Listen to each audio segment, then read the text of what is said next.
Hello everyone. सो चलिए guys start करते हैं। आज हम लोग कुछ नया पढ़ने वाले हैं जो चैप्टर नंबर अपना 9 है। चैप्टर नंबर 9 हम लोग अच्छे से देखेंगे जिसका नाम है करंट इलेक्ट्रिसिटी और ये है इस चैप्टर का पार्ट नंबर 1। आप देख रहे हो न्यू इंडियन एरा और ये physics class 12th Maharashtra board 2021 new syllabus. Okay so guys बहुत ही डीप में हम लोग एकदम विद नोट्स के साथ एकदम डीप में पढ़ने वाले हैं।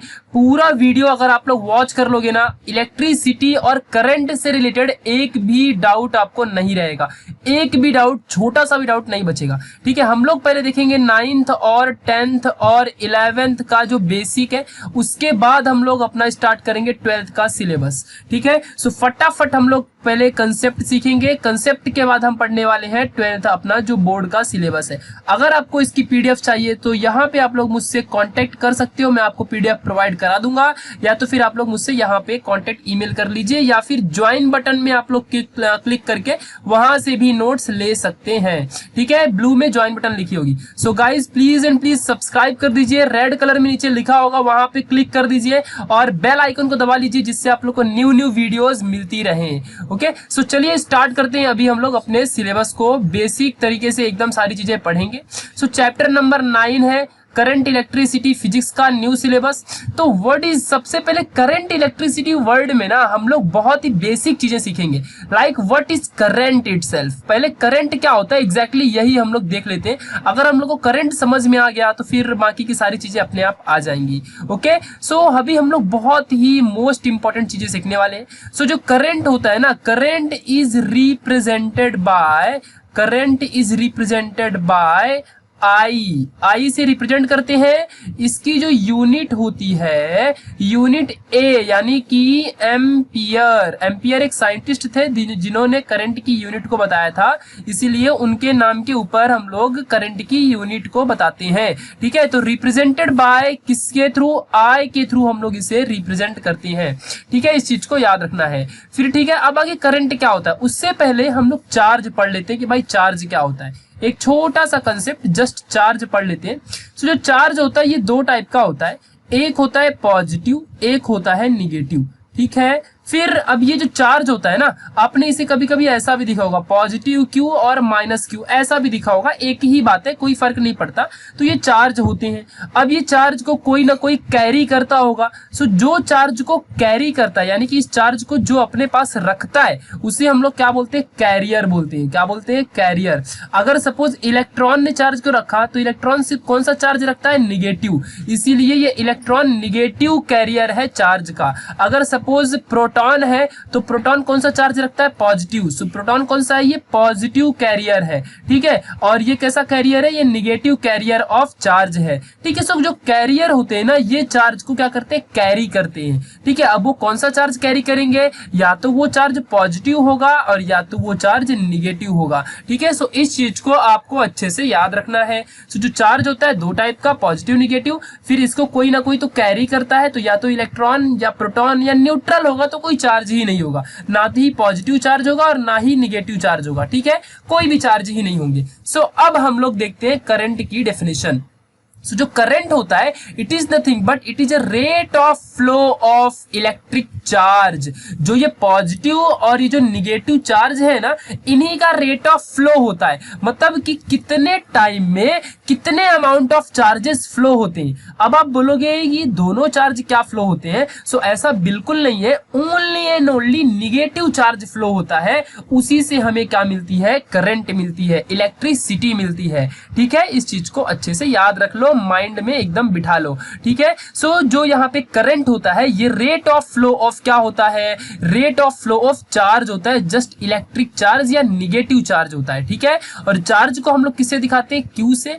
और जो रेट ऑफ फ्लो का मतलब है, रेट कभी भी वर्ड आया ना, इसका मतलब टाइम होता है। ठीक है, सो कितने टाइम में कितना अमाउंट ऑफ चार्ज फ्लो होता है, फ्लो होता है, याद रखना अच्छे से। ट्रेवर्स या फिर ट्रांसलेशनल ऐसा नहीं बोल रहा हूं मैं, फ्लो होना बोल रहा हूं। मतलब सपोज अगर कोई ये जगह है, इस जगह के अंदर बहुत सारे नेगेटिव चार्ज भरे, सो कितने चार्जेस फ्लो होंगे, ठीक है, मतलब गायब नहीं होंगे, वो वापस से घूम के यहाँ पे आएंगे, यहाँ से जाएंगे और वापस से यहाँ पे आएंगे, बट कितने टाइम में कितने सारे फ्लो होते हैं, how much amount of charges are flowing in a given time. So यही क्या होता है, अपना करंट होता है, यानी I, ठीक है। So I is equal to Q upon T, where Q is the charge, और उसमें भी कौन सा चार्ज, इलेक्ट्रॉन, जो कि क्या होता है, चार्ज कैरियर होता है, ठीक है। तो ये आपको करंट समझ गया होगा, जो आपको 9th और 10th में नहीं समझा होगा, अभी आपको चैप्टर बहुत मजे से समझेगा, ठीक है। नेक्स्ट, अब इस जब करंट किसी भी, मोस्टली आपको तो पता ही होगा, जो करंट होता है ये मेटल में फ्लो होता है, यानी कि हमेशा मेटल है, नॉन मेटल में तो कभी फ्लो होता नहीं है, ठीक है, क्योंकि बेचारे जो नॉन मेटल होते हैं उनको खुद इलेक्ट्रॉन की जरूरत होती है, तो वो क्या फ्लो कराएंगे, ठीक है। मेटल क्या होते हैं, ये बहुत ही बड़े मतलब दानवीर समझ लो, तो ये मेटल क्या करते हैं, इलेक्ट्रॉन्स को डोनेट कर देते हैं, और या फिर इलेक्ट्रॉन लॉस कर सकते हैं, और या फिर इलेक्ट्रॉन्स को ये फ्री कर सकते हैं, इसीलिए मेटल में ही इलेक्ट्रिसिटी क्या होती है, पास होती है, ठीक है। सो अभी जब इलेक्ट्रिसिटी पास होगी, सो पूरे के पूरे मेटल में एक चीज प्रोड्यूस होता है जिसका नाम है वोल्टेज, ठीक है, यानी एक पोटेंशियल, यानी एक पावर, इलेक्ट्रिसिटी की पावर, ठीक है, एक पोटेंशियल क्रिएट होता है, ठीक है, स्टोर्ड एनर्जी क्रिएट होती है ड्यू टू पावर, ठीक है, ड्यू टू चार्जेस। तो ये जो वोल्टेज है ना, ये क्या होता है ये समझते हैं। सो ये जो वोल्टेज होता है ना, ये पोटेंशियल डिफरेंस होता है बिटवीन टू पॉइंट्स, ठीक है। सपोज अगर यहां से मैंने कॉपर की वायर ले ली, तो इस कॉपर की वायर में एक पॉइंट ए है और एक पॉइंट बी है, ठीक है। सो अगर मैंने बोल दिया कि पॉइंट ए में कितना सपोज पोटेंशियल डिफरेंस सपोज समझ लो 50 का है, और पॉइंट बी में पोटेंशियल डिफरेंस सपोज 80 का है। सो मैंने बोल दिया कि how much amount of voltage is there, बताओ कितना वोल्टेज होगा। सो क्या होता है voltage, potential difference between two points, यानी कि पॉइंट ए और पॉइंट बी के बीच में जो पोटेंशियल डिफरेंस है, इसे ही हम क्या बोलते हैं, इसे ही हम वोल्टेज बोलते हैं, यानी कि डिफरेंस कितने का है, 30 का है, और 30 कितना होगा, इसका वोल्टेज होगा। समझ गया कि नहीं अच्छे से। सो यही होता है वोल्टेज या फिर पोटेंशियल डिफरेंस, यानी कि दो पॉइंट के बीच के पोटेंशियल का जो डिफरेंस होता है उसे हम क्या बोलते हैं, पोटेंशियल बोलते हैं, ठीक है, या पोटेंशियल डिफरेंस बोलते हैं, ठीक है। ये चीजें आपको अच्छे से याद रखनी है। और जो पोटेंशियल डिफरेंस होता है इसे हम V से रिप्रेजेंट करते हैं, किससे रिप्रेजेंट करते हैं, V से। और जो इसकी यूनिट होती है, इसकी यूनिट होती है वोल्ट, ठीक है, VOLT वाला वोल्ट, ठीक है। ये चीज अच्छे से याद रखना। नेक्स्ट पॉइंट है बहुत ही मोस्ट इंपॉर्टेंट, रेजिस्टेंस क्या होता है। अब आप 11th में तो रजिस्टर नाम का एक डिवाइस यूज किए रहोगे, प्रैक्टिकल में आपने परफॉर्म किया रहेगा। सो रेजिस्टेंस क्या होता है, ठीक है। सपोज अगर ये अपना है मेटल, ठीक है, ध्यान देना अच्छे से, ये मेटल है। अब यहां से इलेक्ट्रॉन, क्योंकि भाई इलेक्ट्रॉन ही पास होगा ना, जो नेगेटिव चार्ज कैरियर है, तभी तो अपने को क्या मिलेगा, यहाँ पे अपने को तभी इलेक्ट्रिसिटी पास होके मिलेगी। सो इलेक्ट्रॉन अगर सपोज पास हो रहा है, सो इस इलेक्ट्रॉन को जो चीज पास होने से रोकेगा, यानी कि हिंड्रेंस क्रिएट करेगा। हिंड्रेंस एक इंग्लिश वर्ड होता है जिसका मतलब होता है कि किसी को रोकना, फ्लो होने से या फिर चलने से रोकना। सो हिंड्रेंस यानी कि अपोजिशन क्रिएट होता है, अपोज करता है कोई ना कोई चीज इन इलेक्ट्रॉन को फ्लो होने से अपोज करता है। सो इसी अपोजिशन ऑफ या फिर opposition to current flow in an electrical circuit, किसी सर्किट में अगर इलेक्ट्रॉन पास हो रहा है या फिर करंट पास हो रहा है, सो उस करंट के फ्लो को अगर कोई अपोज करता है, सो उसी अपोजिशन को हम क्या बोलते हैं, रेजिस्टेंस बोलते हैं। उसी अपोज करने के पावर को क्या बोलते हैं, रेजिस्टेंस बोलते हैं। तो आपके मन में एक क्वेश्चन अराइज होगा कि ये कौन अपोज करता है। सो तीन से चार नाम याद कर लो, या तो एटम अपोज करते हैं, या तो आयंस अपोज करते हैं मोस्टली, या फिर मॉलिक्यूल्स अपोज करते हैं, ठीक है। ये 3 से 4 चीजें याद रख लो, यही होते हैं जो इलेक्ट्रॉन्स को फ्लो होने से अपोज करते हैं या हिंड्रेंस क्रिएट करते हैं, जिससे कि ये इलेक्ट्रॉन बेचारा अच्छे से फ्लो नहीं हो पाता है। और ये अच्छी बात भी है कि ये इन्हें अपोज करते हैं। अगर ये एटम्स, आयंस और मॉलिक्यूल अपोज ना करें इलेक्ट्रॉन को फ्लो होने से, सो ये इलेक्ट्रॉन फ्रीली और फुल ऑफ इट्स स्पीड में घूमेगा, यानी फ्लो करेगा। सो जो जिस मेटल में ये फ्लो कर रहा है वो मेटल की हालत क्या होगी, वो मेटल की हालत कुछ और नहीं, उसमें हीट बहुत ज्यादा प्रोड्यूस होगा इस ट्रांसलेशन, इस फ्लो के वजह से, और वो मेटल क्या होगा, पिघल जाएगा। सो इसीलिए रेजिस्टेंस का होना भी बहुत जरूरी है। ठीक है, सो ये चीजें आपको अच्छे से याद रखना है। करंट है, वोल्टेज है, रेजिस्टेंस है। रेजिस्टेंस को हम आर से डिनोट करते हैं और इसकी जो यूनिट होती है ये ओहम होती है, ओहम। ठीक है, ओम बोलो या ओहम बोलो एक ही बात है। ठीक है, आपके ऊपर है क्या प्रोनाउंसिएट करते हो आप। ठीक है, सो रेजिस्टेंस की यूनिट ओहम होती है। इतना याद रखो, बाकी सारी चीजें आपको समझ जाएगी। ये था पूरा बेसिक कंसेप्ट। थोड़ा सा और कंसेप्ट हम लोग देखेंगे। ठीक है, इन तीनों का रिलेशन सीखेंगे। बहुत लोग के दिमाग पे आ भी गया होगा कि भाई रिलेशन क्या है, बट हम लोग देख लेते हैं इन दोनों के बीच का relation. So relation between all these, इनके बीच का रिलेशन क्या था। सो आपने एक चीज देखी होगी, V is equal to I R. V से क्या था, पोटेंशियल डिफरेंस यानी वोल्टेज। I से क्या था, करंट। R से क्या है, रेजिस्टेंस। इन तीनों का एक रिलेशन है, V is equal to I R. इस फॉर्मूले को याद रख लो और आपको बहुत ज्यादा फायदा होगा। ऑलरेडी आप इसे जानते भी रहोगे। ठीक है, सो V मीन्स क्या है, यहाँ पे वोल्टेज है, I मीन्स करंट है, R मीन्स रेजिस्टेंस है। ठीक है, अब हम यहाँ पे, ये आपको इतना कंसेप्ट क्लियर हो गया होगा। अब हम यहाँ पे एक चीज, मोस्ट इंपॉर्टेंट चीज सीखते हैं कि ये जो करंट होता है, ये जो इलेक्ट्रॉन होता है, ये सिर्फ और सिर्फ मेटल में पास होता है। आगे अभी हम देखेंगे कैसे इलेक्ट्रॉन ओरिजिनेट होता है, ये हम पढ़ेंगे। ठीक है, बट पहले हम ये देख लेते हैं कि जो करंट होता है ये सिर्फ और सिर्फ मेटल में पास होता है। और एक ही रीजन है कि मेटल जो होते हैं ये इलेक्ट्रॉन लॉस कर सकते हैं। एक ही रीजन है, बस इसीलिए मेटल में पास होता है, ज्यादा से ज्यादा मेटल में पास होता है। सो जो जिनमें इलेक्ट्रॉन, जिनमें करंट पास होता है उसे हम कंडक्टर बोलते हैं। जो भाई इलेक्ट्रॉन को कंडक्ट कर सकता है उसी को क्या बोलते हैं, कंडक्टर। समझ गया कि नहीं, अच्छे से याद रखना अच्छे से इन चीजों को। तो जो इलेक्ट्रिकल कंडक्टर होते हैं ना, ये 3 टाइप के होते हैं। कितने टाइप के होते हैं यहाँ पे, जो जिनमें से इलेक्ट्रिसिटी पास होती है, ये 3 टाइप के होते हैं। फर्स्ट वन था यहाँ पे गुड कंडक्टर, जो बहुत अच्छा कंडक्टर होता है। दूसरा है सेमी कंडक्टर, ना ही बहुत ज्यादा अच्छा ना ही बहुत ज्यादा खराब। और तीसरा होता है बैड कंडक्टर यानी इंसुलेटर, एकदम खराब वाला। ठीक है, सो ये 3 टाइप के यहाँ पे कंडक्टर होते हैं। जो गुड कंडक्टर होता है ना, इसमें क्या होता है, इलेक्ट्रॉन्स बहुत ही ज्यादा फास्ट मूव करते हैं, बहुत ज्यादा, क्योंकि मेटल है ये, और मेटल के अंदर इलेक्ट्रॉन तो भाई बहुत ज्यादा होते हैं। सो बहुत ज्यादा इलेक्ट्रॉन क्या होते हैं, फ्लो होते हैं। और इनका रेट जो होता है ना, टाइम, ये भी अच्छा खासा कम टाइम में बहुत ज्यादा इलेक्ट्रॉन फ्लो होता है, फास्ट मूव करता है। ठीक है, तो इसमें से ज्यादा इलेक्ट्रिसिटी यानी ज्यादा करंट, हमें मैक्सिमम करंट क्या होता है, अचीव होता है कंडक्टर से। ठीक है, ये बात आपको ध्यान रखना है। सेमी कंडक्टर जो होता है, इसे हम लोग बहुत अच्छा आज की टेक्नोलॉजी में यूज करते हैं। आपने 11th में इसका बहुत अच्छे से पढ़ा है, सेमी कंडक्टर के बारे में। इंट्रिंसिक, एक्सट्रिंसिक सेमीकंडक्टर है, फिर और भी बहुत सारे, बैंड गैप थियरी। फॉर अब हम लोग ने केमिस्ट्री के चैप्टर 1 में भी इनके बारे में स्टडी की है, जो बैंड गैप है, और जो अपना मॉलिक्यूलर थियरी था इलेक्ट्रॉन्स का। ठीक है, सो एनर्जी फ्लो है, तो जो कंडक्शन बैंड है, वैलेंस बैंड है, ये सारी चीजें हमने सेमीकंडक्टर टॉपिक में ही अच्छे से पढ़ लिया है। ठीक है, फिर भी यहाँ पे देख लो, जो इसके अंदर रेट ऑफ फ्लो होता है ना, ये बहुत ही लेस होता है। यानी कंडक्टर से ज्यादा, जो यहाँ पे कंडक्टर है उससे एकदम, मतलब आप ऐसा कह सकते हो कि जो मतलब लेस देन कंडक्टर, यानी कंडक्टर से बहुत कम और इंसुलेटर से बहुत ज्यादा। यानी कि जो सेमीकंडक्टर है ये दोनों के बीच में रहता है, ना ही गुड कंडक्टर होता है ना ही बैड कंडक्टर, दोनों के बीच में, कंडक्टर से कम और इंसुलेटर से ज्यादा, ऐसा होता है ये सेमीकंडक्टर। अब आते हैं बैड कंडक्टर में। तो बैड कंडक्टर में क्या होता है, रेट ऑफ फ्लो बहुत ही लेस या बहुत ही कम होता है, मतलब बहुत ही कम इलेक्ट्रॉन्स फ्लो होते हैं। बिकॉज मैं तो कहूंगा कि इलेक्ट्रॉन ही ज्यादा नहीं होते हैं। ठीक है, इसके लिए ये बैड कंडक्टर, इसमें से इलेक्ट्रिसिटी पास नहीं होती। एग्जाम्पल के लिए प्लास्टिक वगैरह ले लो, प्लास्टिक है, क्लोथ्स है, ठीक है, इन सब में, रबर है, इन सब में कोई भी इलेक्ट्रॉन कुछ नहीं होता है, इसीलिए ये बैड कंडक्टर होते हैं।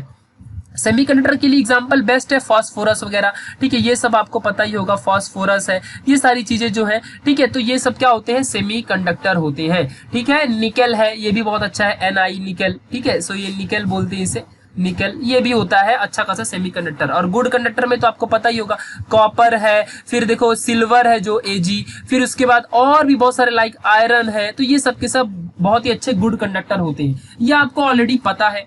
तो फिर अभी हमारे दिमाग में क्वेश्चन अराइज होगा कि जो गुड कंडक्टर होता है इसके अंदर इलेक्ट्रॉन्स कैसे ओरिजिनेट होता है, इन्हीं के अंदर क्यों इलेक्ट्रॉन फ्लो होता है। ठीक है, और क्यों इन्हीं के अंदर इलेक्ट्रिसिटी पास होती है, तो ये समझ लेते हैं। यानी कि आपका यहाँ से चैप्टर स्टार्ट हो रहा है। आपके चैप्टर के इंट्रोडक्शन में एक ये वर्ड दिखेगा, कि हमने 11th में ऑलरेडी पढ़ा है कि ओरिजिन ऑफ इलेक्ट्रिकल कंडक्टिविटी, ये आपके इंट्रोडक्शन में दिखेगा। सो मैं इसे अच्छे से एक्सप्लेन कर देता हूं कि आपने 11th में क्या पढ़ा था, जो कि सिर्फ टेक्स्ट बुक में इतना लिख के छोड़ दिया है कि you have already studied it in 11th standard. So आपने क्या पढ़ा है 11th स्टैंडर्ड में, वो अभी के अभी हम यहाँ पे समझ लेते हैं। सबसे पहले ओरिजिन बोला है कि इलेक्ट्रिकल जो कंडक्टिविटी होती है, यानी कि जो इलेक्ट्रॉन्स है ये पास होते हैं। कैसे पास होते हैं ये समझते हैं, ठीक है। कैसे ये एग्जैक्टली फ्लो होते हैं और क्यों फ्लो होते हैं ये हम लोग समझते हैं, और कौन से इलेक्ट्रॉन फ्लो होते हैं ये भी समझेंगे, ठीक है। सबसे बेसिक क्वेश्चन है कि जो करंट होता है ना, ये current only and only free electron के वजह से अराइज होता है। यानी कि जो हमारे घर में इलेक्ट्रिसिटी आती है, जो करंट आता है, वो सिर्फ और सिर्फ फ्री इलेक्ट्रॉन के वजह से ही आता है। यानी फ्री इलेक्ट्रॉन अगर नहीं होगा तो कोई भी करंट यानी कि जो आए है वो अराइज ही नहीं होगा, ठीक है। इस चीज को आपको अच्छे से याद रखना है, बहुत ही मोस्ट इंपॉर्टेंट ये चीज है। ये फ्री इलेक्ट्रॉन कैसे आते हैं, ये फ्री इलेक्ट्रॉन कैसे अराइज होते हैं, ये हम लोग अभी समझते हैं, ठीक है। फ्री इलेक्ट्रॉन कैसे आते हैं ये अभी हम लोग समझते हैं बहुत ही अच्छे से। तो अभी देखते हैं, देखो मेटल जो है, मेटल समझते हैं, मेटल है ये अपने पास, ध्यान देना अच्छे से। सपोज ये है मेटल, ध्यान देना। फ्री इलेक्ट्रॉन कैसे आता है, और फ्री इलेक्ट्रॉन जब फ्लो करता है ना तभी इलेक्ट्रिसिटी पास होती है। अगर फ्री इलेक्ट्रॉन कैसे आया यही अगर हम समझ लेंगे हमें समझ जाएगा अच्छे से कि भाई ये जो इलेक्ट्रिसिटी है कैसे पास हुई। बिकॉज फ्री इलेक्ट्रॉन अगर मूव किया तो सपोज जो भी अपनी इलेक्ट्रिसिटी पास हो जाएगी और ओरिजिनेट हो जाएगी, ठीक है। ये था अपना मेटल। मेटल के अंदर बहुत सारे होते हैं एटम, क्या होते हैं, बहुत सारे एटम होते हैं, ठीक है। मैं यहाँ पे कुछ ही बनाऊंगा, यहाँ पे ऑर्बिट वगैरह इसके कुछ ही बनाऊंगा, बहुत सारे यहाँ पे ऐसे एटम होते हैं, ठीक है। ये है यहाँ पे इसके अंदर मेटल के अंदर एटम, ठीक है। मैं कुछ ही 3 ही बनाता हूँ, आप बाकी से समझ जाओगे हजारों करोड़ों होते हैं, ठीक है। चलो अब यहाँ पे है इलेक्ट्रॉन, ठीक है। सपोज ये है इलेक्ट्रॉन और ये एक आउटर मोस्ट में भी एक इलेक्ट्रॉन है, ठीक है। ऐसे ही यहाँ पे एक, ये बहुत सारे यहाँ पे 2 इलेक्ट्रॉन और बाहर भी यहाँ पे एक ही इलेक्ट्रॉन है। फिर ऐसे यहाँ भी 2 इलेक्ट्रॉन और यहाँ भी एक ही इलेक्ट्रॉन है, ठीक है। ये सारे इलेक्ट्रॉन है, ओके। नाउ अब हम लोग यहाँ पे समझ लेते हैं। आप लोग को इलेक्ट्रॉनिक कॉन्फ़िगरेशन पता होगा, इलेक्ट्रॉनिक कॉन्फ़िगरेशन कि सबसे पहले 2 इलेक्ट्रॉन आने चाहिए पहले ऑर्बिट में, दूसरे ऑर्बिट में 8, फिर 8 ऐसे आना चाहिए। यानी कि अगर फर्स्ट ऑर्बिट में 2 इलेक्ट्रॉन है तो वो जो एटम होता है वो स्टेबल होता है। फिर अगर दूसरे ऑर्बिट में 8 इलेक्ट्रॉन है तो ही वो स्टेबल है। फिर तीसरे में 18 या फिर 8 ऐसा कुछ रहेगा तो वो स्टेबल है। वो कंडीशन के ऊपर डिपेंड करता है, ठीक है। यहाँ पे फर्स्ट वाला जो ऑर्बिट है ये क्या है, इसके अंदर 2 इलेक्ट्रॉन है, और जो लास्ट वाला है यहाँ पे, ये मैंने कोई भी एग्जांपल लिया है जस्ट आपको समझाने के लिए कि फ्री इलेक्ट्रॉन कैसे आता है। आप ये मत बोलिए कि इसमें 3 इलेक्ट्रॉन है मतलब यहाँ पे इसका एटॉमिक नंबर 3 हो गया, फिर ये लिथियम है, तो वो आप अभी वहां पे मत जाइए, बस एग्जाम्पल के लिए इसे समझिए, ठीक है। तो यहाँ पे जो इलेक्ट्रॉन है तो आउटर मोस्ट में कितने इलेक्ट्रॉन है, सिर्फ यहाँ पे 2 और 1 इसका इलेक्ट्रॉनिक कॉन्फ़िगरेशन बनेगा। जबकि इस 1 के जगह में कितने होने चाहिए थे, अपने को 8 होने चाहिए थे। अगर 2 और 8 होता तो ये क्या होता, अपना स्टेबल होता, बट ये है ही नहीं। तो मेटल क्या ट्राई करेगा कि इस बाहर के इस एक इलेक्ट्रॉन को ना बाहर भगा दे। अगर बाहर भगा देगा तो इसके पास सिर्फ और सिर्फ 2 इलेक्ट्रॉन अंदर बचेंगे और ये कैसा रहेगा, स्टेबल रहेगा। समझ गया कि नहीं अच्छे से। यानी कि जो मेटल है ये क्या करने वाला है, इलेक्ट्रॉन को लॉस करने वाला। यानी कि ये जो बाहर का इलेक्ट्रॉन है इसे मेटल क्या करेगा, लॉस कर देगा, बाहर भगा देगा, और जिससे कि ये वाला ऑर्बिट क्या होगा, गायब हो जाएगा, और इसके अंदर सिर्फ 2 ही यहाँ पे क्या बचेंगे, इलेक्ट्रॉन सिर्फ 2 ही बचेंगे, और ये बाहर की ऑर्बिट गायब हो जाएगी जब बाहर का इलेक्ट्रॉन गायब हो जाएगा। तो यानी कि ये एटम क्या करेगा, अपने आप को इसे गायब कर देगा। यानी यहाँ से देखो इलेक्ट्रॉन फ्री कर दिया, इसने रिलीज कर दिया इलेक्ट्रॉन को, यहाँ से इलेक्ट्रॉन को रिलीज कर दिया। अब ये इलेक्ट्रॉन किधर जाएगा, कोई इसे लेगा ही नहीं, और अगर लेगा भी तो वो रिएक्शन करेगा, वो फिर बात की बात है। ऑर्गेनिक केमिस्ट्री में हम उसे फिर देखते हैं जब रिएक्शन करता है, फिर यहाँ पे इलेक्ट्रॉन शेयर होकर भी बॉन्ड बना देते हैं, ऐसी ही कुछ बॉन्डिंग बन जाती है। सो बात की बात है, ठीक है। तो यहाँ पे इलेक्ट्रॉन जब फ्री हो गया, एटम से इलेक्ट्रॉन फ्री हो गया, सो इस इलेक्ट्रॉन को हम क्या बोलेंगे, इस इलेक्ट्रॉन को हम बोलेंगे फ्री इलेक्ट्रॉन। क्या बोलेंगे हम लोग इसे, फ्री इलेक्ट्रॉन। और ये फ्री इलेक्ट्रॉन जैसे ही हल्का सा हमने इसमें पावर लगाया, समझ लो ये पूरी वायर थी, जो भी चीजें ये पूरी यहाँ से लेके ऐसा पूरी वायर है, और जैसे ही हमने इसमें बैटरी या फिर कुछ और कनेक्ट किया, सो ये इलेक्ट्रॉन तुरंत क्या होगा, फ्लो होना स्टार्ट कर देगा। और जब ये फ्लो होना स्टार्ट करेगा सो इसमें से क्रिएट होगा वोल्टेज और हमें मिलेगा क्या, हमें मिलेगा करंट। समझ गया कि नहीं? यानी कि सोचो फ्री इलेक्ट्रॉन, ये सारे के सारे फ्री इलेक्ट्रॉन एक साथ कंबाइन हुए और एक साथ अच्छे से मिलके और फ्लो होना स्टार्ट कर दिए, और फ्लो होके स्टार्ट होके क्या दे दिया इन्होंने, क्या प्रोड्यूस किया, करंट को प्रोड्यूस कर दिया। समझ गया अच्छे से? सो ऐसी सारी चीजें होती हैं, ऐसे इलेक्ट्रॉन यहाँ पे फ्लो होते हैं। मतलब जो एटम होता है अपनी स्टेबिलिटी के लिए इलेक्ट्रॉन को क्या करता है, लॉस करता है, और जब ये इलेक्ट्रॉन लॉस होते हैं सो यही सारे फ्री हो जाते हैं इलेक्ट्रॉन, और यही फ्री इलेक्ट्रॉन अपने आप को फ्लो करा के, एक टाइम में फ्लो करा के क्या प्रोड्यूस करते हैं, करंट को प्रोड्यूस करते हैं। इसीलिए करंट का डिफिनेशन भी क्या होता है, rate of flow of electron और निगेटिव चार्ज और चार्ज। तो इलेक्ट्रॉन तो चार्ज ही होता है, निगेटिव चार्ज कैरियर होता है, इसीलिए समझ गया?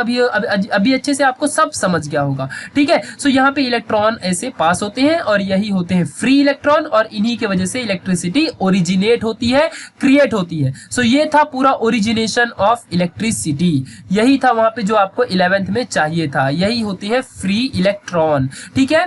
तो ये सारी चीजें अभी आपको हमेशा रिमेंबर रखना है। अब देखो फिर यहाँ पे रेजिस्टेंस कैसे आया, तो अब देखो मैंने सिर्फ 3 ही यहाँ पे एटम बनाया था, यहाँ पे ऐसा थोड़ी कि और भी एटम नहीं होंगे, यहाँ पे अभी समझ लो यहाँ पर भी एटम्स होंगे, यहाँ पर भी एटम्स होंगे। सो ये इलेक्ट्रॉन को फ्लो होने के लिए क्या होगा, हल्का सा प्रॉब्लम आएंगी, इन एटम को क्रॉस करना पड़ेगा। सो ये जो बीच में रेजिस्टेंस क्रिएट कर रहा है ना, ये एटम्स है, और भी आयंस भी होते हैं, हमने सॉलिड स्टेट में पढ़ा है एटम्स आयंस होते हैं किसी भी सॉलिड के अंदर। तो वो जो इलेक्ट्रॉन को फ्लो होने से जो ये रेजिस्टेंस क्रिएट कर रहा है ना, यानी कि ये हिंड्रेंस रोक रहा है ना, सपोज आप कोई गली से जा रहे हो और आपको कोई रोक रहा है, सो वो रेजिस्टेंस क्रिएट कर रहा है, ठीक है? सो वही रेजिस्टेंस जो ये क्रिएशन हो रहा है ना, इसी को हम क्या बोलते हैं, रेजिस्टेंस बोलते हैं, जिसे हम लोग ने आर से दिखाया था, और इसकी यूनिट थी ओहम, ठीक है? ये अच्छे से आपको याद रखना है, ठीक है? सो जो रेजिस्टेंस क्रिएट होता है वो आर, ये इलेक्ट्रॉन के फ्लो होने से जो क्रिएट होता है वो होता है वोल्टेज, और वोल्टेज और रेजिस्टेंस का जो कॉम्बिनेशन होता है वो होता है करंट। यानी कि चार्ज के फ्लो होने से जो क्रिएट हुआ वो क्या है, यहाँ पे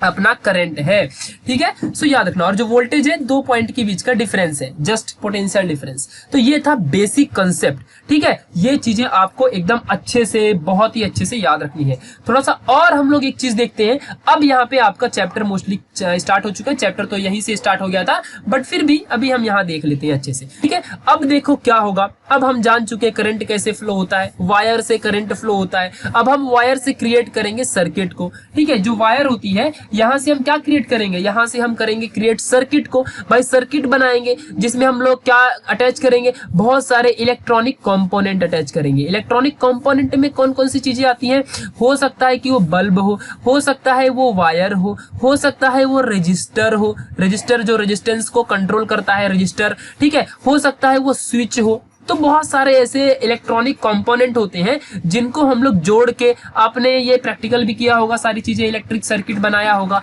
ठीक है? सो ये सर्किट होता है। तो सर्किट की डेफिनेशन यहाँ पे मैंने लिखा है, आप रीड कर लेना। आपके लिए नोट्स वैसे भी मैं नोट्स प्रोवाइड कर दूंगा, सो आपको मिल जाएगा अच्छे से, ठीक है? सो ये मोस्ट इंपॉर्टेंट था। अब ये जो सर्किट होता है ना, सर्किट, इसके कनेक्शन करने के बहुत सारे तरीके हैं। मतलब किस किस तरीके से हम लोग सर्किट को कनेक्ट कर सकते हैं, कैसे कैसे सर्किट बना सकते हैं, ठीक है? सो ये टोटली डिपेंड करता है रजिस्टर के ऊपर। यानी कि रजिस्टर को जैसे हम लोग कनेक्ट करेंगे किसी भी सर्किट में, उसके ऊपर डिपेंड करता है कि सर्किट के कितने टाइप बनेंगे, ठीक है? ध्यान देना। सिंपलेस्ट अभी तक जो हमने 10th और 9th में देखा था वो था अपना, एक तो था सीरीज कनेक्शन और एक था यहाँ पे पैरेलल कनेक्शन, ठीक है? इसकी बात सिर्फ इंट्रोडक्शन में आपके चैप्टर में की है, तो मैं यहाँ पे आपको बता रहा हूँ। सीरीज कनेक्शन और पैरेलल कनेक्शन, यहाँ पे जो सीरीज कनेक्शन होता है इसका डायग्राम आप देख सकते हो, और पैरेलल कनेक्शन का भी डायग्राम देख सकते हो। ये जो होता है यहाँ पे छोटा सा पार्ट है, ये है बैटरी, और जो ये यहाँ पे कुछ ये है, ये R1 R2 R3 जो भी है, ये है 3 रजिस्टर। तो अगर मैंने इन तीनों रजिस्टर को सीरीज में, यानी कि एक के बाद एक ऐसे कनेक्ट किया, तो इसे हम बोलते हैं सीरीज कनेक्शन। और अगर हमने इसे पैरेलली, जैसे पैरेलल होता है ना, ऐसे पैरेलल आपने ज्योमेट्री में सीखा होगा, ऐसे कनेक्ट किया, तो ये होता है पैरेलल कनेक्शन। तो इन तीनों में जो बेसिक कंक्लूजन है ना, इसे हम लोग अच्छे से समझ लेते हैं। तीनों का बेसिक कंक्लूजन, ठीक है, क्या होता है ये अच्छे से ध्यान देना। जो सीरीज कनेक्शन होता है, यहाँ पे ध्यान देना, जो सीरीज कनेक्शन है, इसमें जो सीरीज कनेक्शन है, यहाँ पे पहले देखते हैं, सीरीज कनेक्शन है, इसमें जो वोल्टेज होता है, ये क्या होता है, चेंज होता है, वोल्टेज चेंज होता है। और जो करंट होता है ना, करंट क्या होता है, ये होता है कांस्टेंट। करंट क्या होता है, कांस्टेंट। ये किसके लिए मैंने बता दिया अभी, वोल्टेज, ये सीरीज कनेक्शन के लिए है। सीरीज कनेक्शन में क्या होता है, करंट चेंज नहीं होता है। जितना करंट यहां से फ्लो हो रहा था सर्किट में, उतना ही current throughout the circuit pass होगा। यानी जो पावर होगी, यानी कि वो पावर क्या रहेगी, हमेशा थ्रू आउट द सर्किट क्या रहने वाली है, सेम रहेगी। समझ गया कि नहीं अच्छे से, जब करंट ही सेम है तो पावर तो सेम ही रहेगा। और करंट जब सेम है तो उसका रेट ऑफ फ्लो भी क्या होगा, वो एग्जैक्टली सिमिलर रहेगा। ठीक है, सो सीरीज कनेक्शन में इतना याद रखो कि जो वोल्टेज होता है ना, ये चेंज होता है और जो करंट होता है ये कांस्टेंट रहता है। ठीक है, बट जो पैरेलल कंडीशन होती है, पैरेलल में क्या होता है, एकदम उल्टा। वोल्टेज क्या होता है, ये कांस्टेंट होता है और करंट क्या होता है, ये चेंज होता है। कैसे करंट चेंज होता है, अब ध्यान देना, ये सर्किट में ध्यान देना अच्छे से, मोस्ट इंपॉर्टेंट पॉइंट। यहां से सपोज पैरेलल में सर्किट से करंट जा रहा है, ये करंट आई जा रहा है। ठीक है, जब करंट यहां पे आएगा ना, सो ये 3 पार्ट्स में क्या हो जाएगा, 3 पार्ट्स में ये करंट क्या हो जाएगा, डिवाइड हो जाएगा। तो देखो करंट डिवाइड हो गया, बट करंट का अमाउंट तो टोटल सर्किट में, भले ये बीच में डिवाइड हुआ है, यहां पे डिवाइड हो गया, बट टोटल सर्किट में क्या होगा, टोटल में क्या होगा, ये जो करंट होगा ये टोटल अमाउंट करंट का सिमिलर होगा। अगर सपोज 50 एम्पियर करंट आपने पास किया था तो टोटल सर्किट में 50 एम्पियर ही होगा, बट यहां पे हल्का सा डिवाइड होगा। 50 में 3 पार्ट्स बन जाएंगे, R1, R2, R3 के लिए। ठीक है, सो यहाँ पे करंट क्या होता है, चेंज होता है और वोल्टेज क्या रहेगा, कांस्टेंट रहेगा। समझ गया कि नहीं अच्छे से, ये चीजें हमने अच्छे से देखा था 9th में। ये आपको 9th का सिलेबस में, आपको चैप्टर नंबर 4 9th का साइंस में आपको ये मिलेगा। ठीक है, कोई नहीं, अभी हमने देख लिया है, कोई टेंशन की बात नहीं, हमने अच्छे से इसे सब समझ लिया। सो जो पैरेलल है, हमने देखा कि पैरेलल में वोल्टेज सेम होता है, करंट डिफरेंट होता है, चेंज हो सकता है, करंट डिवाइड होता है पैरेलल कनेक्शन में। और जो यहाँ पे सीरीज कनेक्शन है, सीरीज कनेक्शन में क्या होता है, वोल्टेज जो होता है ये चेंज होता है और करंट जो होता है ये कांस्टेंट रहता है। फिर अभी बात आती है रेजिस्टेंस को मेजर करने की। ठीक है, तो हम आसानी से मेजर कर सकते हैं, मेन इंपॉर्टेंट यही बात है, रेजिस्टेंस को मेजर करने की बात। ठीक है, सो हम आसानी से रेजिस्टेंस यहां मेजर कर सकते हैं। सीरीज में हम लोग जस्ट सारे के सारे रेजिस्टेंस को ऐड कर देते हैं और हमको रेजिस्टेंस मिल जाता है। बट पैरेलल में क्या होता है, हम लोग इन्वर्ट करके क्या करते हैं, ऐड करते हैं। और इसीलिए जो पैरेलल कनेक्शन होता है ना, इसमें रेजिस्टेंस जो होता है वो बहुत ही कम मिलता है, यानी कि लो रेजिस्टेंस होता है इन पैरेलल कनेक्शन। इसीलिए कभी भी अगर हम लोग घर में इलेक्ट्रिसिटी या कनेक्टिविटी करते हैं तो हम पैरेलल में करते हैं, क्योंकि अगर रेजिस्टेंस कम होगा तो अपने को करंट ज्यादा मिलेगा। सिंपल सी बात है, अगर रेजिस्टेंस कोई रोकने वाला इलेक्ट्रॉन को कम है तो इलेक्ट्रॉन ज्यादा फ्लो होंगे ना,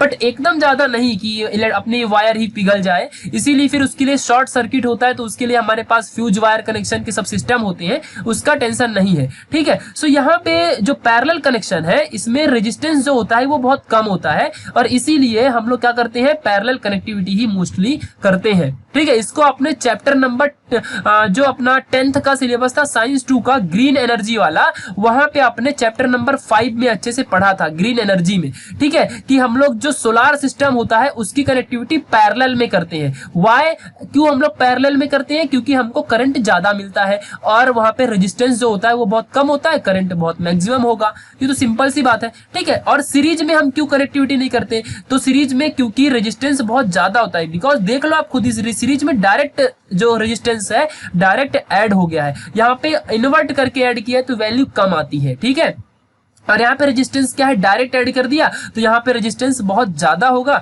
और जब रेजिस्टेंस बहुत ज्यादा होगा तो फिर अपने को करंट क्या मिलेगा, बहुत कम मिलेगा। तो अगर रेजिस्टेंस ज्यादा तो करंट कम ही मिलेगा ना। सो इसके लिए सीरीज कनेक्शन में क्या होता है, हम लोग जल्दी यूज नहीं करते, बट फिर भी कंपनीज है और बड़े बड़े जो पावर प्लांट होते हैं वहां पे हम लोग इसका इस्तेमाल करते हैं, ऐसा कुछ नहीं है। ठीक है, याद रखना इसे। बट अब यहाँ पे क्वेश्चन अराइज होता है कि ठीक है, ये नॉर्मल कनेक्शन थे अभी। ठीक है, यहाँ पे जो भी देखो हमने रेजिस्टेंस को सीधा सीधा इधर ऐड कर दिया, यहाँ पे टेढ़ा मेढ़ा कैसा भी हम लोग ने पैरेलल में ऐड कर दिया। सो ये तो हम लोग ने नॉर्मल यहाँ पे रेजिस्टेंस इनका निकाल लेंगे। ठीक है, इनका कोई टेंशन नहीं। बट अगर कोई जंबल यानी कि बहुत हार्ड तरीके से अगर सपोज ऐड कर दिया, तब क्या करोगे। सपोज देखो कुछ ऐसा ऐड कर दिया, फिर यहाँ से भी लगा दिया, फिर यहाँ से भी एक सर्किट क्रिएट किया, फिर ऐसा कुछ सर्किट क्रिएट किया। ठीक है, फिर यहाँ से भी ऐसा ऐसा करके फिर यहाँ से भी सर्किट क्रिएट किया और बोला अब इसका बताओ, इस सर्किट का रेजिस्टेंस बताओ कितना होगा। ठीक है, सो ऐसी कंडीशन में हम क्या करेंगे, ऐसी कंडीशन में हम कैसे निकालेंगे रेजिस्टेंस? तो यहाँ पे देखो इधर भी रेजिस्टेंस, इधर भी रेजिस्टेंस, इधर भी,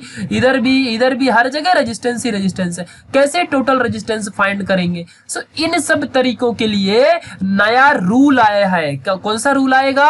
नया रूल, जिसको हम बोलते हैं किरचॉफ्स लॉ। क्या बोलते हैं हम उसे? Kirchhoff's law. बट वो जो लॉ है ना, अभी आपको दिखाऊंगा, नाम अजीब है, टेंशन मत लो। किरचॉफ्स लॉ पढ़ने से पहले हम एक टर्मिनोलॉजी देख लेते हैं कि कौन कौन से टर्म्स हैं। सपोज ये आपके सामने कुछ अलग ही तरीके की, ना तो ये सीरीज में दिख रहा है ना पैरेलल दिख रहा है, तो जो भी है ऐसे कनेक्शंस को सॉल्व करने के लिए हमारे पास एक रूल है जिसका नाम है किरचॉफ्स लॉ। ये रूल का नाम है, ठीक है। अभी हम इसके बारे में पढ़ेंगे। इसके दो लॉ होते हैं, ठीक है, एक है फर्स्ट लॉ, एक है दूसरा लॉ। इन दोनों लॉ को हम पढ़ेंगे और इन लॉ से एग्जाम में क्वेश्चन आते हैं, बोर्ड में, जेई में, हर जगह क्वेश्चन आते हैं। बहुत आसान है, पूरा देख लोगे बहुत ज्यादा फायदे में रहोगे, एकदम चिंदी तरीके से समझ जाएगा आपको, ठीक है। सो उससे पहले थोड़ी सी टर्मिनोलॉजी देख लेते हैं। तीन ही चीजें हैं, बहुत आसान है, ठीक है। जंक्शन क्या होता है पहले ये समझते हैं। तो जंक्शन एक ऐसा पॉइंट होता है कनेक्शन का, सपोज पॉइंट ए या फिर पॉइंट बी, ऐसा कनेक्शन का पॉइंट है जहां पे बहुत सारी वायर आके अटैच होती है,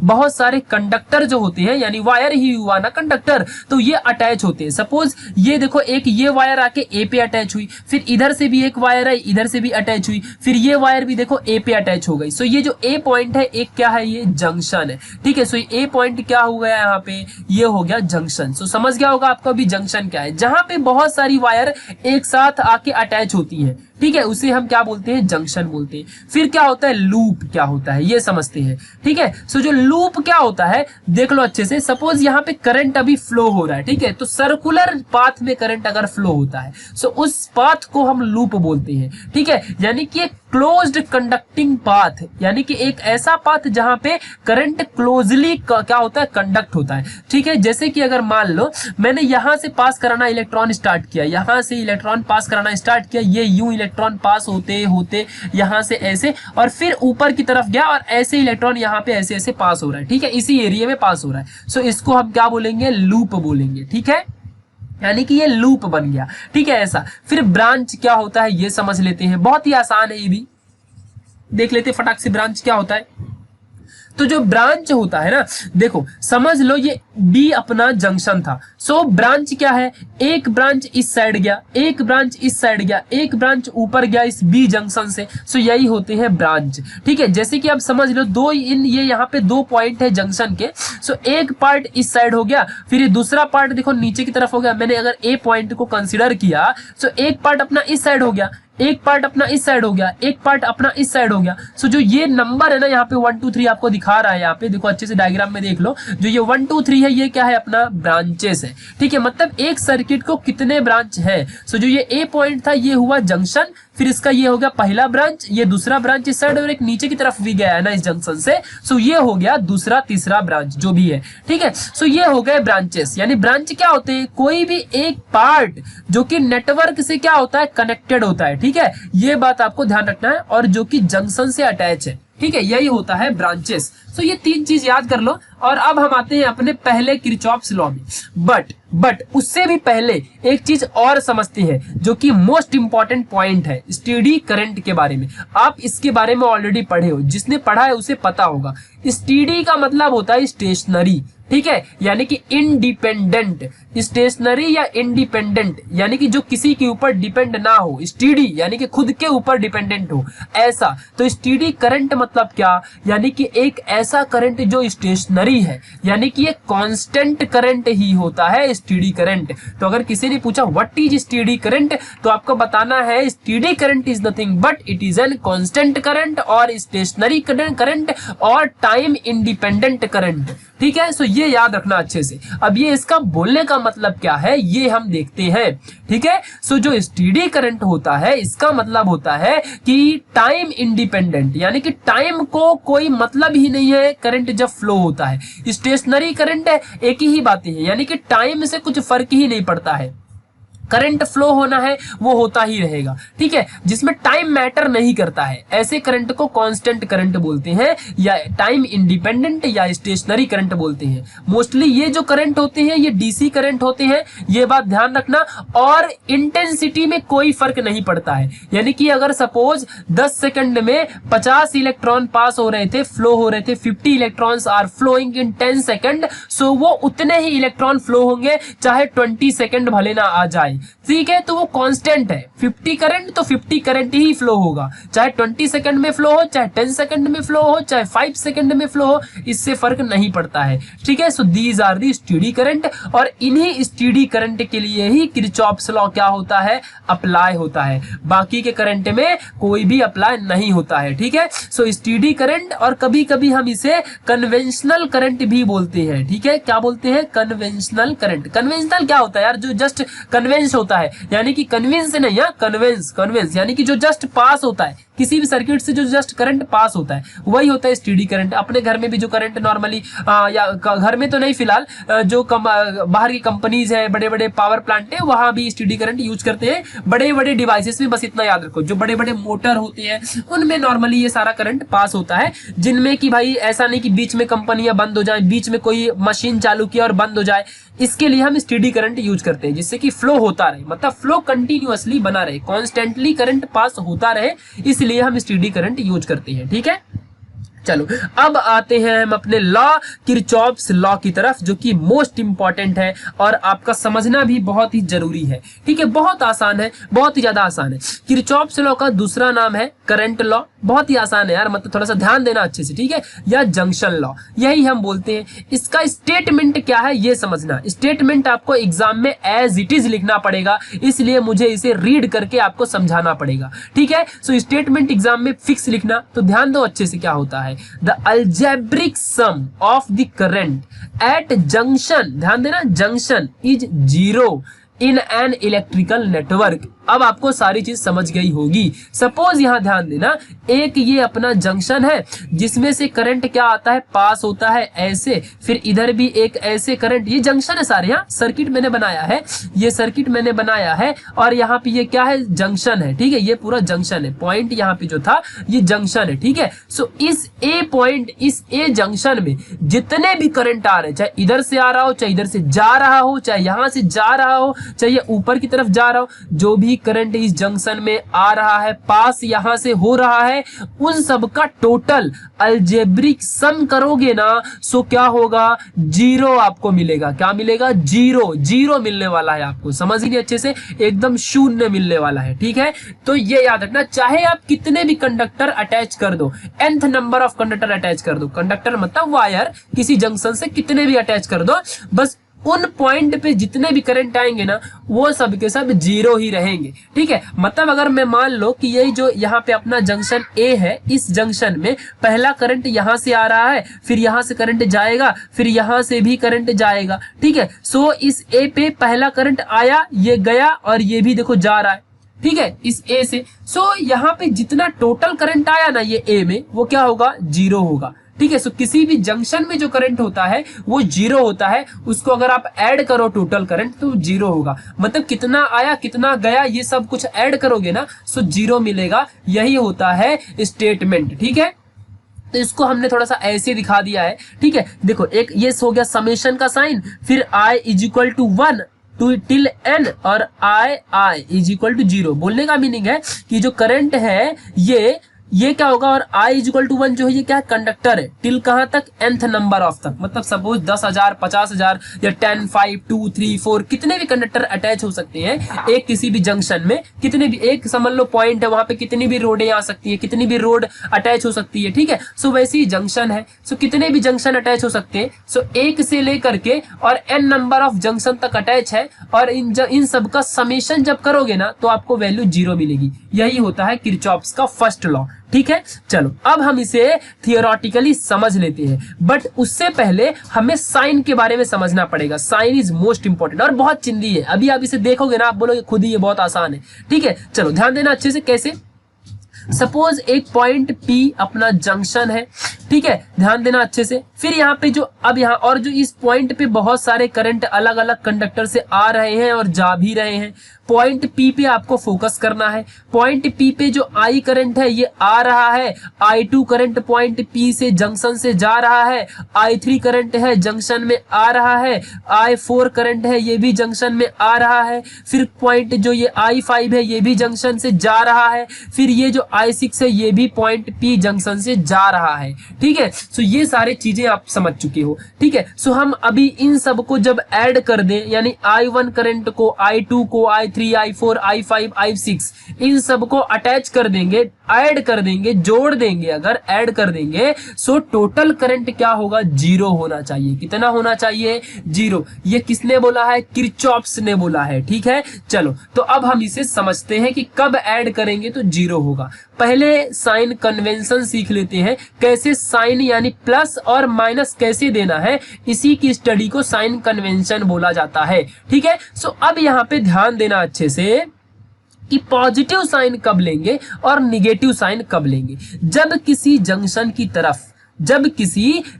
की तरफ करंट आता है तो उस करंट की वैल्यू को हम पॉजिटिव लेते हैं। कैसा लेते हैं, हम पॉजिटिव लेते हैं। और जब किसी करंट के यहां से, जब कोई भी करंट P अपने जंक्शन से जाता है तो हम उसे क्या लेते हैं, माइनस लेते हैं। क्या लेते हैं, हम उसे माइनस लेते हैं। अब आपको साइन कन्वेंशन भी आ गया। ठीक है, मतलब पॉइंट P में कोई चीज आएगी तो वो होगी प्लस, पॉइंट P से कोई चीज जाएगी वो होगी माइनस। ये है किरचॉफ्स लॉ का साइन कन्वेंशन। चलो अब फटाफट सबका एडिशन करेंगे तो क्या होगा, 0। तो चलो I1 कैसा है, पॉइंट P में आ रहा है कि जा रहा है, पॉइंट P में आ रहा है। पॉइंट P में अब देखो ना I1 क्या हो रहा है, आ रहा है ना पॉइंट P की तरफ, तो क्या हो गया, प्लस मैंने यहाँ पे ले लिया। फिर एडिशन, समेशन करना ना सबका, ऐड प्लस। I2 की बात करते हैं, I2 क्या हो रहा है, जा रहा है, सो I2 जा रहा है। फिर प्लस, देखो आप यहाँ पे प्लस है। फिर I3 आ रहा है कि जा रहा है, I3 आ रहा है, तो यहाँ पे प्लस ही रहेगा, कोई फर्क नहीं पड़ता। फिर ऐड करेंगे,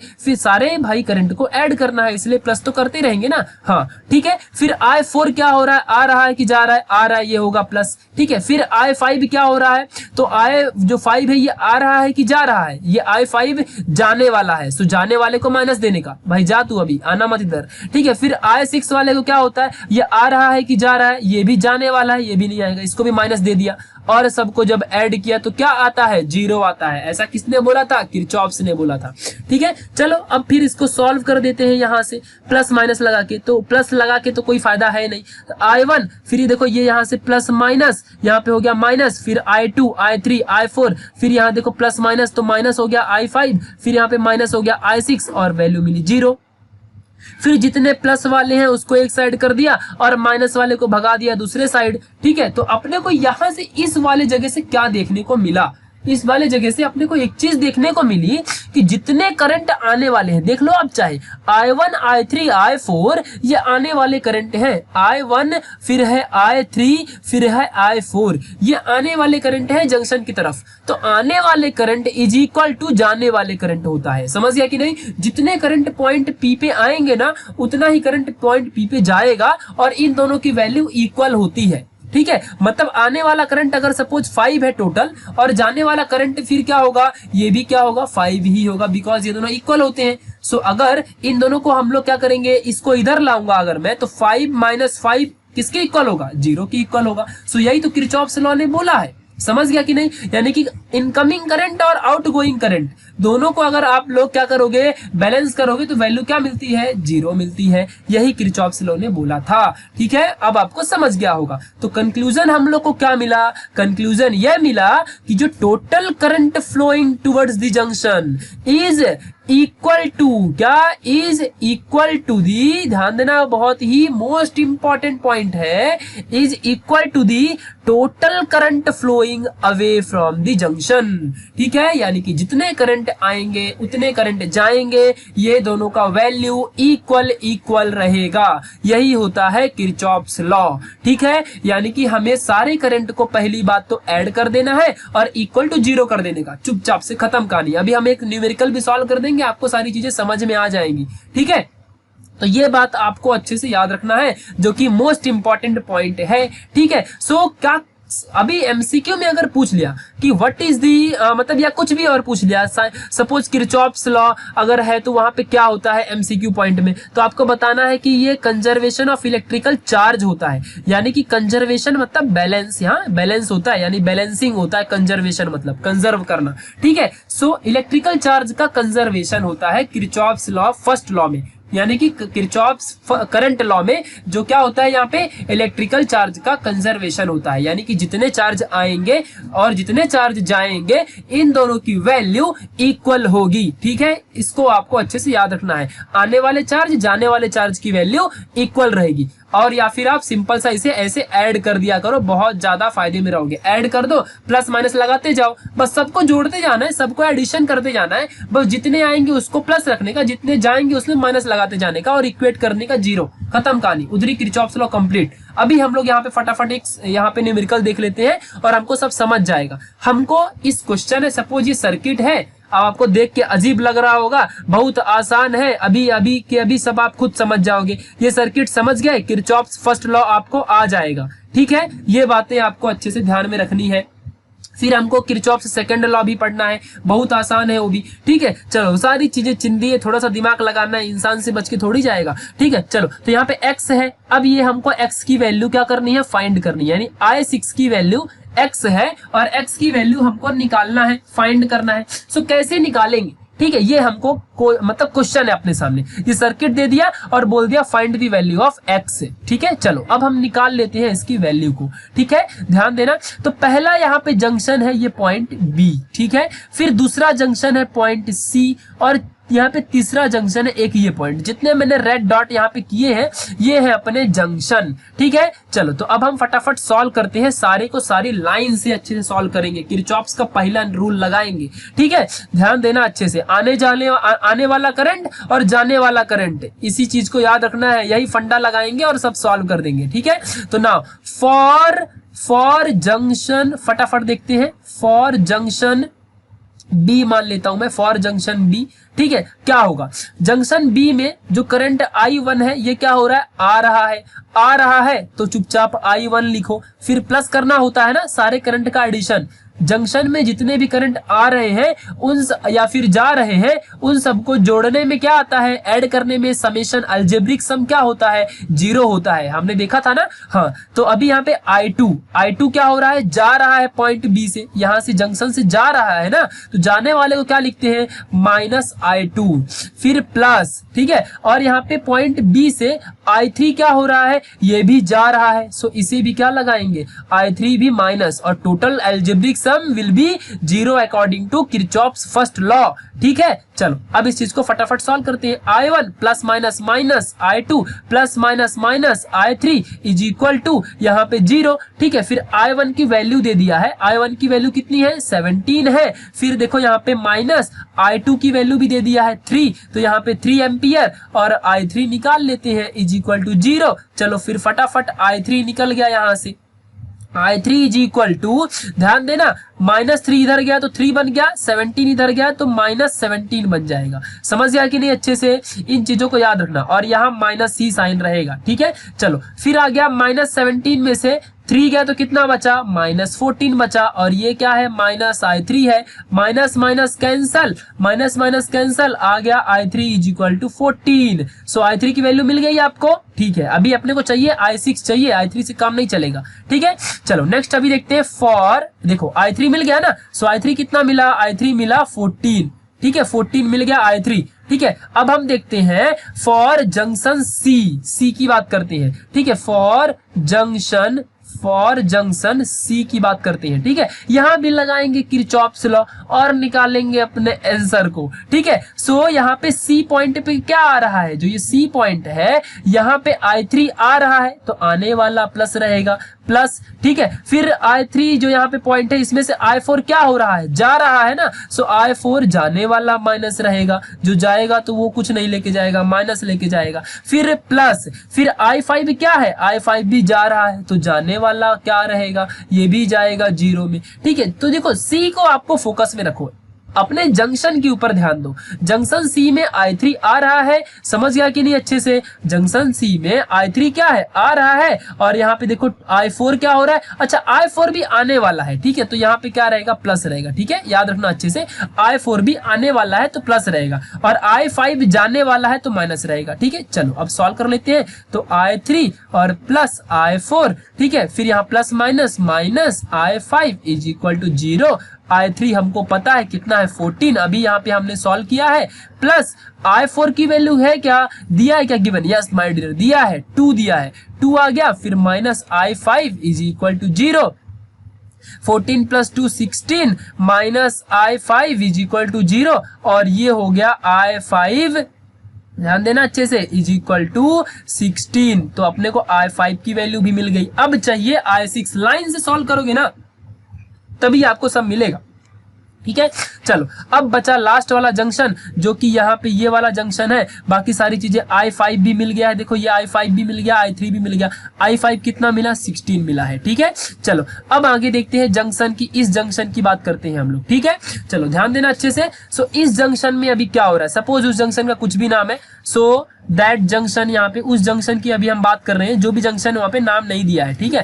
आप कोई भी जंक्शन ले सकते हैं, नाम नहीं दिया है आपके सामने, ठीक है, आप कोई भी जंक्शन ले सकते हो। तो ध्यान देना अच्छे से, इस जंक्शन में I5 आने वाला है, ठीक है, फिर करेंगे प्लस, I6 क्या है, I6 जाने वाला है उस जंक्शन से, तो करेंगे माइनस, प्लस फिर I7 है जो ये भी क्या है, देखो जाने वाला है, देखो इस जंक्शन से जा रहा है ना, यानी I6 और I7 जा रहे हैं, बट I5 तो उस जंक्शन में आ रहा है, और इन सब का एडिशन, देखो इन सबको ऐड कर दिया है ना, इन सब का एडिशन क्या है, 0 है, ठीक है। सो यहाँ पे ध्यान देते हैं अच्छे से, I5 plus minus minus I6 plus minus minus I7 is equal to 0, ठीक है।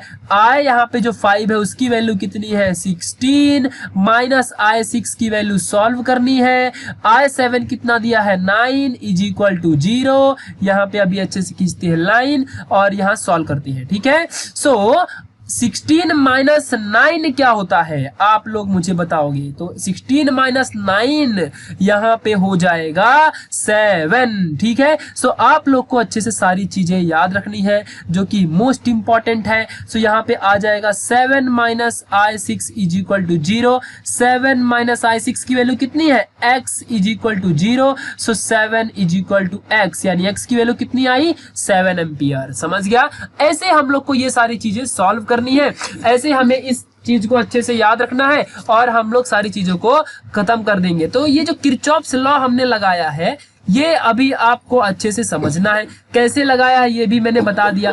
आने वाले को प्लस, जाने वाले को माइनस, और टोटल सबका करते जाने का, माइनस प्लस लगाते जाओ, जोड़ते जाओ, लगाते जाओ, ऐड करते जाओ। देखो ऐड करते गया है और सबको यहाँ पे जो जाने वाला है उसमें लगाते गया माइनस, आने वाले में कुछ नहीं प्लस ही रहेगा, और सबका टोटल इक्वल 0, क्योंकि अलजेब्रिक सम क्या बोला था, अलजेब्रिक सम जो होता है वो सबका क्या होता है, वो सबका अलजेब्रिक सम 0 होता है। सो इसीलिए हमने क्या कर दिया, अलजेब्रिक सम यहाँ पे 0 लगाया। सो ये था किरचॉफ्स का फर्स्ट लॉ, ठीक है। हमने यहाँ तक अच्छे से सारी चीजें पढ़ ली है, ठीक है, जो कि मोस्ट इंपॉर्टेंट चीजें थी। सो इस वीडियो को जितना हो सके अपने फ्रेंड्स में शेयर कर देना, सारे लोगों को अच्छे से बता दो। मोस्ट इंपॉर्टेंट वीडियो मैंने बहुत अच्छे से बनाई है, बहुत ज्यादा डीप कंसेप्ट के साथ, ठीक है। आपको 100% समझ में आया होगा। कमेंट सेक्शन में जरूर बताओ कि वीडियो कैसा लगा, और आपको शेयर बटन मिलेगी कुछ ऐसा करके, एक आपको बटन दिख रही होगी, यहाँ पे आप क्लिक करोगे और सारे लोगों को शेयर कर दोगे, ठीक है।